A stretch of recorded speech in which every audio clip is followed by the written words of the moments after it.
মেলাতে গেছিলাম, মেলা থেকে এসে দেখো বিছানার মধ্যে শুয়ে পড়েছি। মেলাতে এত ভিড়, 10 দিনের তো বেশি হবে মনে হয়ে গেল, তার সত্ত্বেও এত ভিড় এখন অবধি রয়েছে, ভাবতে অবাক লাগে। এখন শুধু কাঠের জিনিস, শোকেস, আলমারি এইসব জিনিস বিক্রি হচ্ছে, আর এসবের জিনিসেরই দোকান আছে, আদার্স কোনো দোকান নেই, সমস্ত দোকান উঠে গিয়েছে। মেলাতে গিয়েছিলাম কিন্তু ভুলে গিয়েছি, কারণ জিনিস কেনার জন্য গিয়েছিলাম, পছন্দ করছিলাম এটা নেবো না ওটা নেবো, এটা নেবো না ওটা নেবো, তো একদম ভিডিও করতে ভুলে গিয়েছি।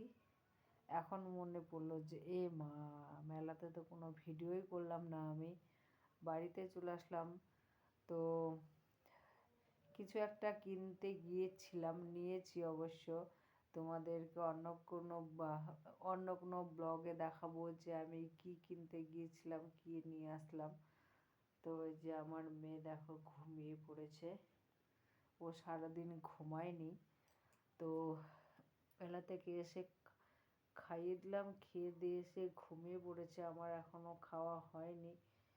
তো এখন উঠবো, উঠে খাওয়া দাওয়া করবো, তারপরে আমিও ঘুমিয়ে পড়বো।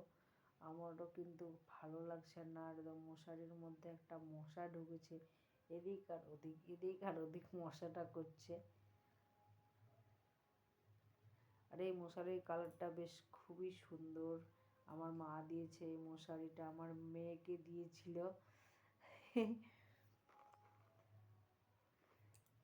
এই তো মশাটা ধরতে পারলাম না। তো চলো, আমি কি নিলাম, কি কিনতে গিয়েছিলাম মেলাতে, তোমাদের অন্য কোনো ব্লগে দেখাবো, অবশ্যই দেখাবো। তো সবাইকে টাটা, গুড নাইট। সবাই ভালো থাকবে, সুস্থ থাকবে, আর আমার ভিডিওগুলো যদি ভালো লাগে অবশ্যই কমেন্ট করবে। টাটা।